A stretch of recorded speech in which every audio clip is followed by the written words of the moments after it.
Parang nakita na kita sa ano, sa Soler. Okay na yung dito mo. Parang gusto ko nga tumaba pa. Wag.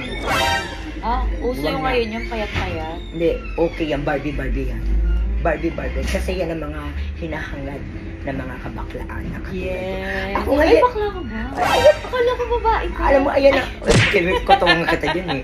Alam mo, yan ang hinahangad ko yung ganyan kalita mukha. Yan, sabi ko, Dok, gusto ko pag nagpagawa ko. Kaya yan Sabi ko, Dok, ayoko. Kung ako magpapagawa, ayoko nung yung malaman-laman. Gusto ko yung paganin siya. Eh, asa to talagang gusto ko perfect. yung Nandito kami maliit. sa Dagluta Lounge. Gusto ka, isa kang ipapagawa ko, gusto ko kasi liit ang mukha mo. Oo. Oo. Perfect. Patatuto, ulit napaka-perfect mo. Anong ipapagawa mo Oo, saka bagay-bagay may pangsa. Oo, same kami. Sinabi sa akin ni Doc, ano Ano daw, daw?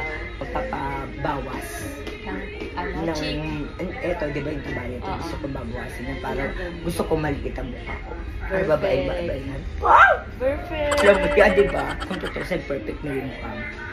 Magkamukha nga tayo eh. Hindi, ang layo ah. Gusto nga itang gayon. Kutong nga gayon. Saan tayo ngayon? Glutalage. Ayun, nandito kami sa Glutalage. Perfect kapag kagawa. Napaka-perfect lahat kapag magpapagawa. Dito na sa Glutalage. Dito kasi legit at peppermint. At higit sa lahat, kinikilala ng lahat. Yes, diba? Glutalage.